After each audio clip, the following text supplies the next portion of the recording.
Krisis yang melanda Israel kini menjadi titik fokus bagi musuh-musuhnya di seluruh Timur Tengah. Menurut sebuah sumber, mereka bahkan telah mengadakan pertemuan tingkat tinggi untuk memanfaatkan situasi tersebut. Pihak musuh termasuk Hizbullah yang didukung Iran di Lebanon mulai mencari peluang saat melihat situasi Israel yang ricuh oleh langkah pemerintah untuk merombak peradilan, terutama ancaman oleh tentara cadangan untuk berhenti mengikuti dinas militer. Pemimpin Hizbullah, Sayyid Hassan Nasrallah, dalam pidatonya pada Senin 24 Juli 2023, mengatakan Israel tengah berada di jalan kehancuran dan fragmentasi.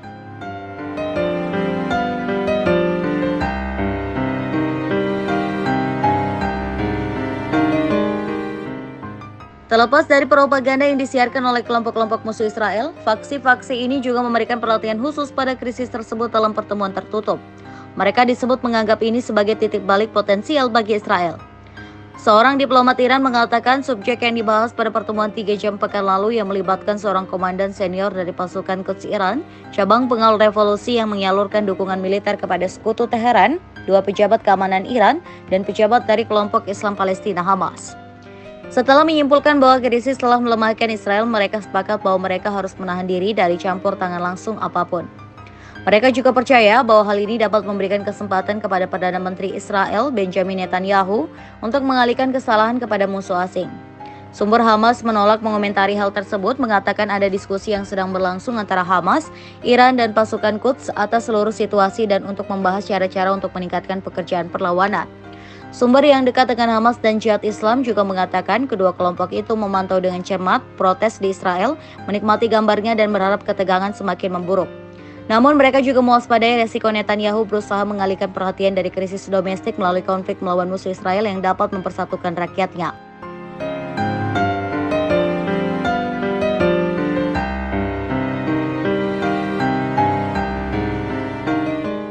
Situasi di Israel saat ini tengah memanas setelah pemerintah sayap kanan sayap kanan Israel yang ultra religius kini berhasil meloloskan bagian penting dari perombakan yudisial koalisi 7 bulan setelah memperkenalkan rancangan undang-undang atau RUU tersebut. RUU yang bertujuan mengekang kekuasaan Mahkamah Agung di negara itu menerima suara akhir 64-0 di Parlemen Israel atau Knesset pada Senin. Jika disahkan sebagaimana adanya, RUU itu akan mengekang kekuasaan Mahkamah Agung untuk membatalkan keputusan yang dibuat oleh pemerintah, menteri, dan pejabat terpilih dengan memutuskannya secara tidak masuk akal.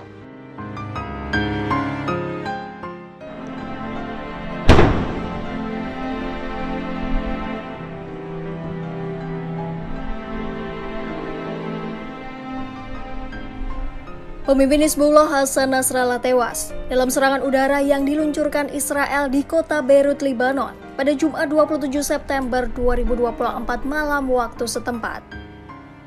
Juru bicara tentara Israel Daniel Hagari menjelaskan bahwa pasukannya memang menargetkan serangan ke markas utama Hizbullah. Hizbullah juga mengkonfirmasi bahwa pemimpin mereka telah meninggal dunia dalam serangan itu. Usai pengumuman kematian Nasrallah, Panglima Militer Israel bersumpah untuk melenyapkan siapapun yang mengancam warga Israel.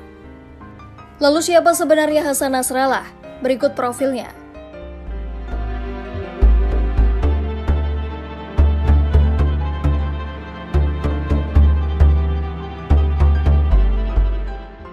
Hassan Nasrallah lahir pada 31 Agustus 1960 di desa Bazauriyah, Lebanon Selatan.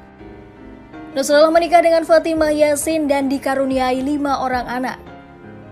Salah satu anaknya bernama Hadi tewas dalam bentrokan dengan tentara Israel pada tahun 1997 di Lebanon Selatan.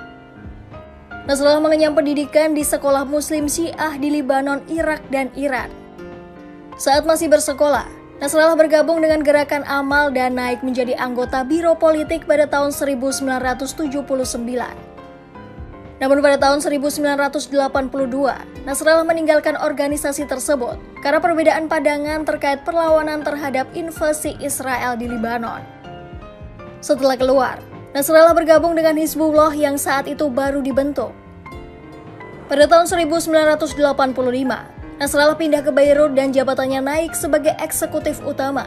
Dia bertanggung jawab melaksanakan keputusan Dewan Syura Hizbullah. Lalu Nasrallah menjabat sebagai Sekretaris Jenderal Hizbullah mulai 16 Februari 1992, menggantikan Abbas al-Musawi yang tewas dalam serangan udara Israel. Di bawah kepemimpinan Nasrallah, Hizbullah banyak menyerang Israel yang puncaknya terjadi pada tahun 2000. Saat itu, Israel menarik semua pasukannya dari Libanon Selatan dan mengakhiri pendudukan selama 22 tahun. Pada 2004, Nasrallah juga berperan penting dalam negosiasi pertukaran tahanan dengan Israel, yang berhasil membebaskan ratusan tahanan Libanon dan Arab. Popularitas Nasrallah sempat menurun karena dukungan Hizbullah terhadap rezim Suriah pada 2011. Namun reputasinya kembali meningkat setelah operasi Banjir Al-Aqsa diluncurkan oleh faksi-faksi Palestina. Apalagi setelah Hamas meluncurkan serangan ke Israel pada 7 Oktober 2023. Nasrallah lalu mendeklarasikan pembukaan front di Libanon Selatan untuk mendukung perlawanan Palestina di jalur Gaza. Ia juga pernah bersumpah dalam beberapa pidatonya bahwa perjuangan Hizbullah akan berlanjut hingga perang di Gaza berakhir.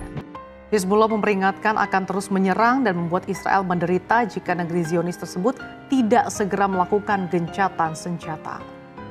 Wakil pemimpin Hizbullah, Naim Qassem, mengatakan pihaknya telah mengadopsi strategi baru dalam sepekan terakhir yang berpusat pada upaya untuk membuat Israel merasakan penderitaan apabila kesepakatan untuk menghentikan pertempuran di Gaza dan Lebanon tidak kunjung tercapai. Qassem mengatakan serangan Israel di Lebanon memberi Hizbullah hak untuk menanggapi dengan cara yang sama, yaitu fokus untuk menyerang militer Israel dan pusat-pusat serta barak-baraknya. سنركز على استهداف جيشه ومراكز تواجده وثكناته. أقول للجبهة الداخلية الإسرائيلية الحل بوقف إطلاق النار. لا نتحدث من موقع ضعف. إذا كان الإسرائيلي لا يريد نحن مستمرون. وبعد وقف إطلاق النار بحسب الاتفاق غير المباشر يعود المستوطنون إلى الشمال وترسم الخطوات الأخرى. أما مع استمرار الحرب ستزداد المستوطنات غير المأهولة ومئات الآلاف بل أكثر من 2 مليون سيكونون في دائرة الخطر في أي وقت، في أي ساعة، في أي يوم.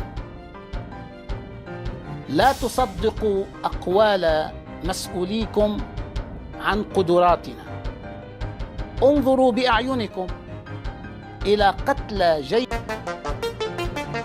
Militer Israel terus memburu anggota Hizbullah dengan memperluas invasi darat di Lebanon pada Senin 14 Oktober 2024. Serangan Israel ini pun menewaskan sedikitnya 21 orang. Terbaru, pada hari ini Selasa 15 Oktober 2024, Israel kembali melancarkan serangan yang menghantam sebuah rumah di kota Aito. Salah satu kota di Lebanon ini sebagian besar dihuni oleh masyarakat beragama Kristen. Diketahui rumah itu telah banyak disewakan kepada para pengungsi. Menurut wali kota Aito, Joseph Strat, serangan Israel telah melukai 8 warga sipil. Sebelumnya Israel meminta penduduk dari 25 desa di Lebanon Selatan untuk mengungsi ke wilayah utara Sungai Awali.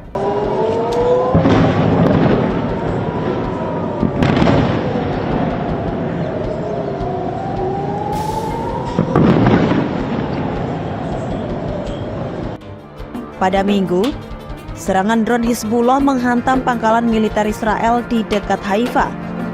Serangan yang menewaskan 4 tentara Israel itu membuat geram Perdana Menteri Israel Benjamin Netanyahu.